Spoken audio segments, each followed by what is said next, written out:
welcome to the technology stage.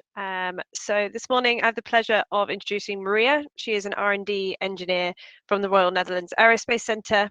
Maria has experience across alloy design, material characterization and heat treatment optimization for additive manufacturing. She is a R&D engineer working on several projects in metal additive manufacturing technologies, focusing on optimization and material investigation. And today she's got a really exciting talk to you around printing magnesium. So Maria, I will hand over to you. Thank you very much. Thank you, Laura, for the introduction. I will share my screen.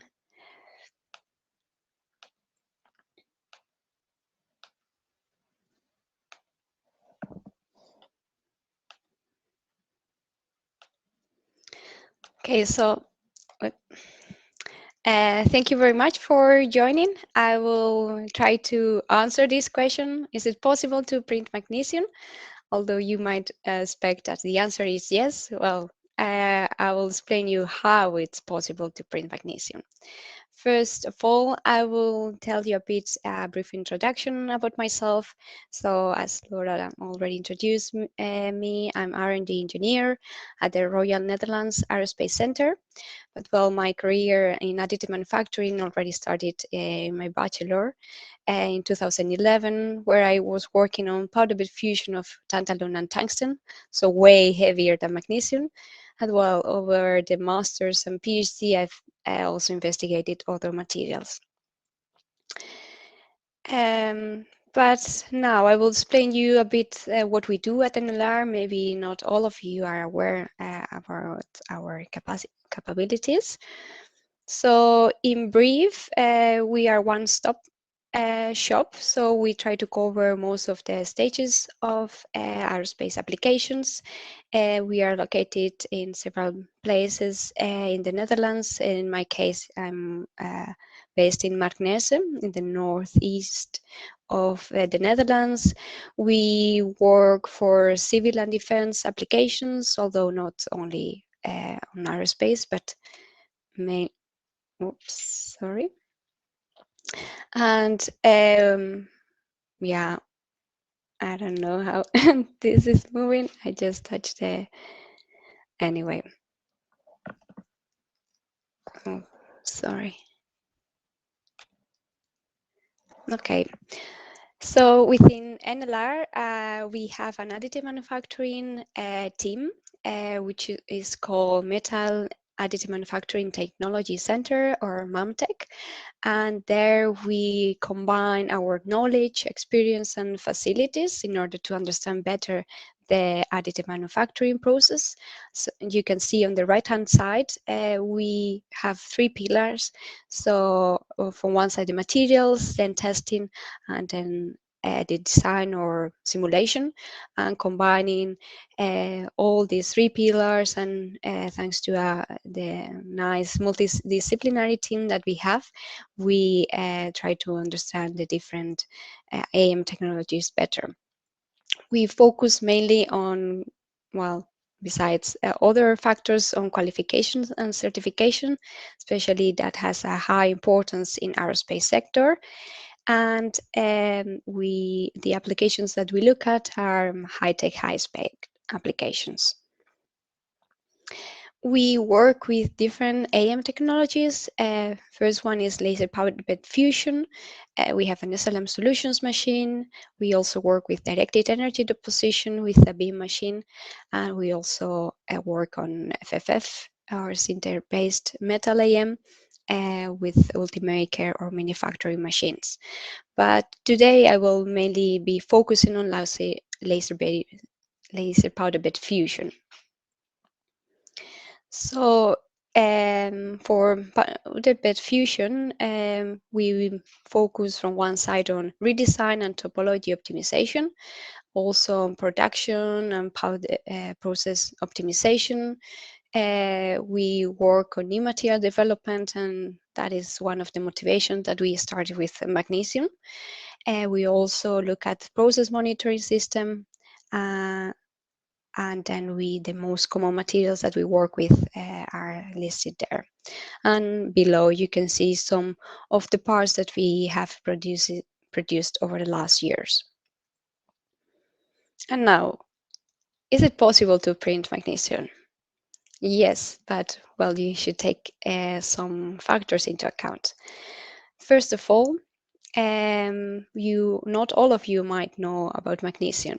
So it is used in many applications due to the lightweight and biocompatibility, and many times it's also a replacement of plastic due to the high stiffness that it gives.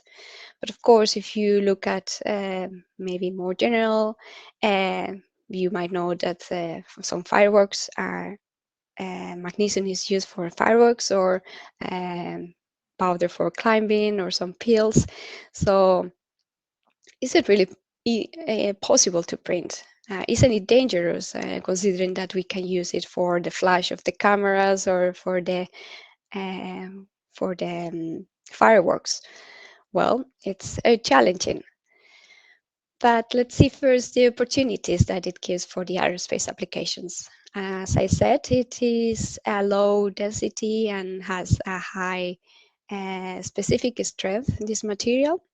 And if we look at aerospace, it can help on reducing the weight of the whole aircraft. So that can also lead to increased fuel efficiency and also reduce emissions. So it is a really interesting material to be used. But of course, it comes with challenges.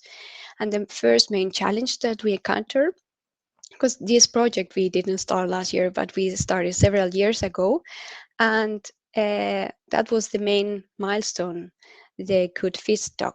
So not all powders were good to be printed.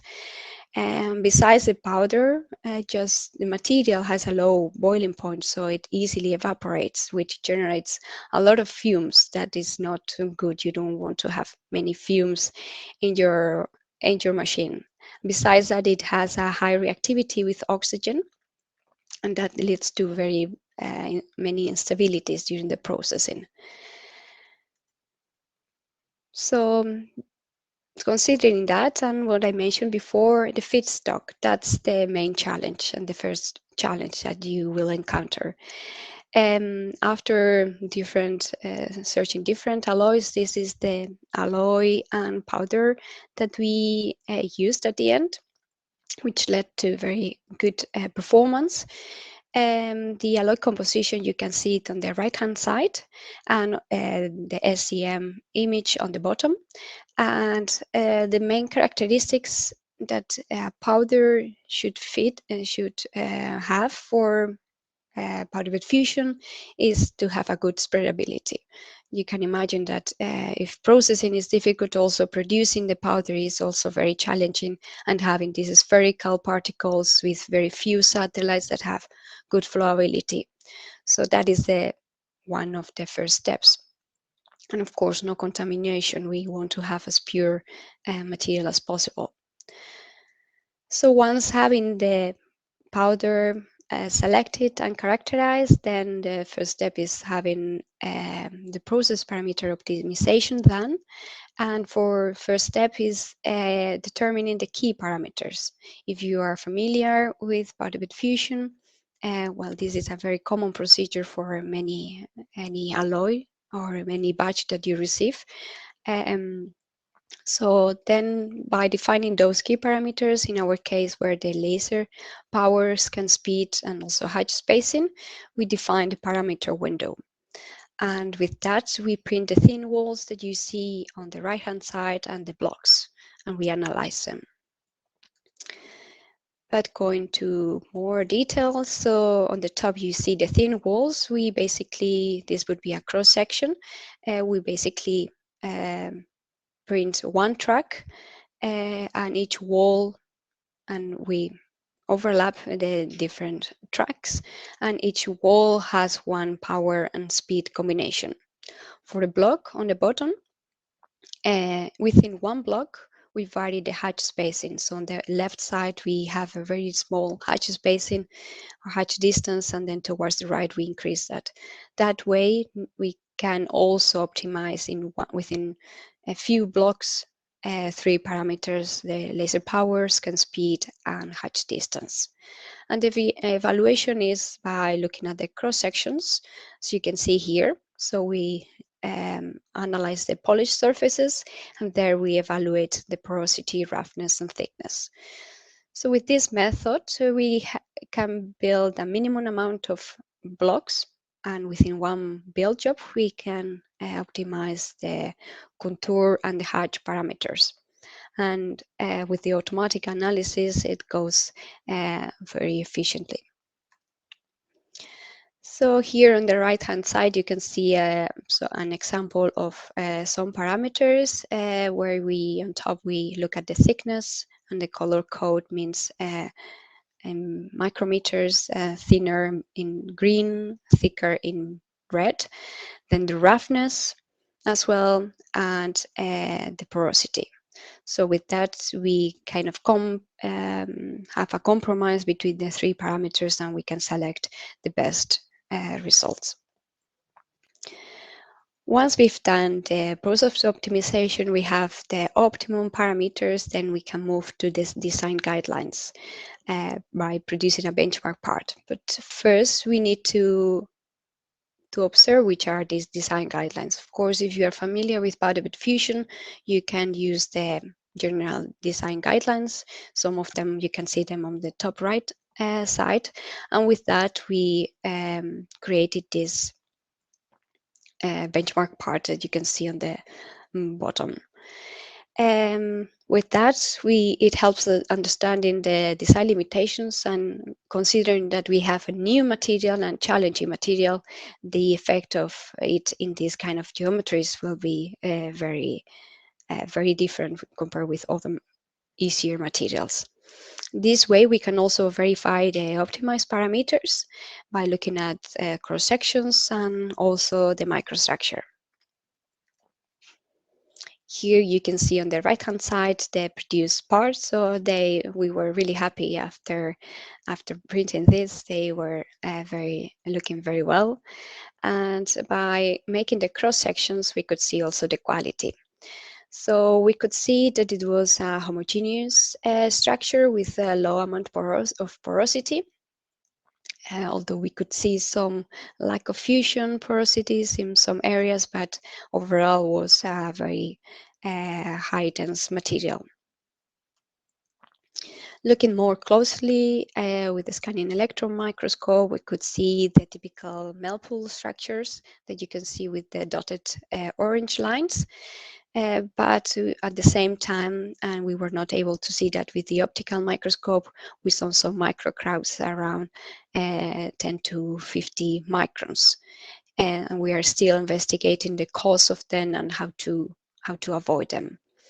Besides that, on the zoomed inlet on the B, you can see the fine cellular dendritic structure, and we could also see by EDS some yttria and iodinium-rich precipitates, which are typical also for this alloy.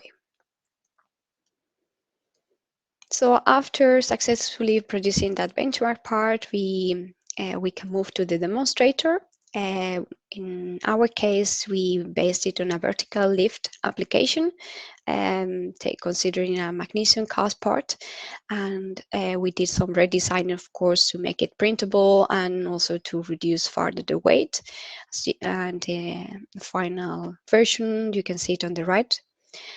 And for redesigning, of course, we took the lessons learned from the benchmark part, which was preventing large thickness variations, also preventing stress concentrations. And besides that, we applied the general powder bed fusion design guidelines.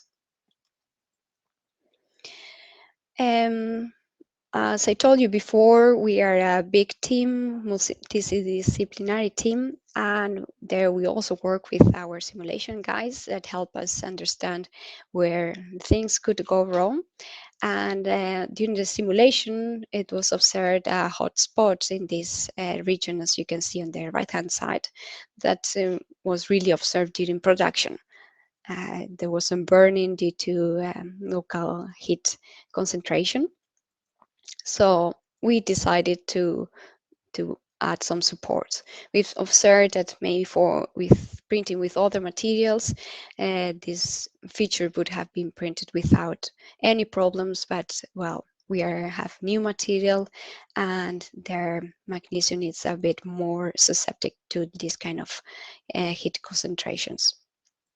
But after adding the supports, we were able to successfully print it. So as you can see here, the quality is very good and the distortions were minimal, and the designed part with the scanned part was really matching. So we were really happy after this, and this showed that yeah, it's possible to print magnesium. So some conclusions.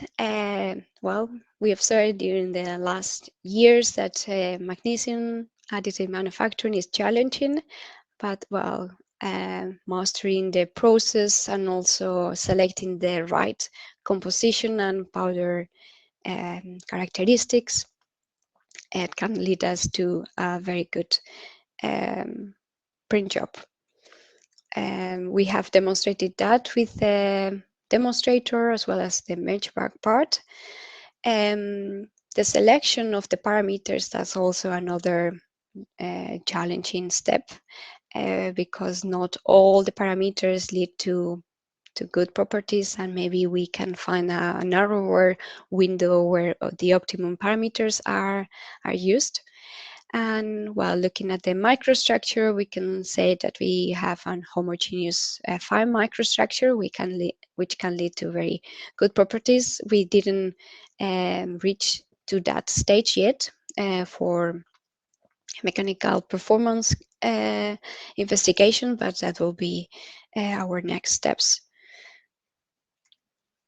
So yeah, well, I already mentioned the next steps. First, it will be very important to develop a dedicated heat treatment.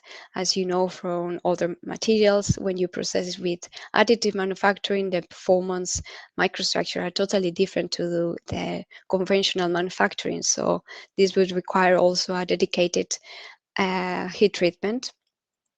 We will also look at the material properties, but by looking at the fine microstructure, we can already estimate that the yield strength, for example, hardness will be higher than the casted alloy, and the elongation will be evaluated then.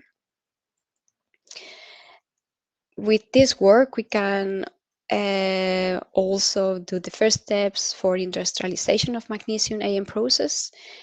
So that will be the next steps, and also the quality analysis of the feedstock. It's a very important step that needs to further be developed.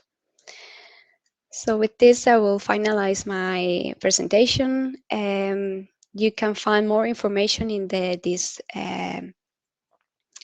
paper that I put on the bottom left side, where more information on the process and the description of it is explained. You can also reach me on my email address or with a chat or LinkedIn. And well, I will be happy to answer any questions that arise now. Thank you. Thank you so much, Maria. That was really interesting. We do have a couple of questions for you. The first question is from Dina, which is, what is the purpose of adding rare earth up to 4% into the alloy recipe? Yeah, so this alloy that we have used is a commercial alloy, or it's a common alloy in casting of magnesium. So this is not a new alloy developed for additive manufacturing. So the addition of those comes from the casting technology. I'm not an expert of magnesium alloy, but if I'm not mistaken, those rare earths are usually added to have a more homogeneous and fine microstructure during casting. Otherwise, we would have very coarse grains, which lead to not optimum properties. Yeah. Okay.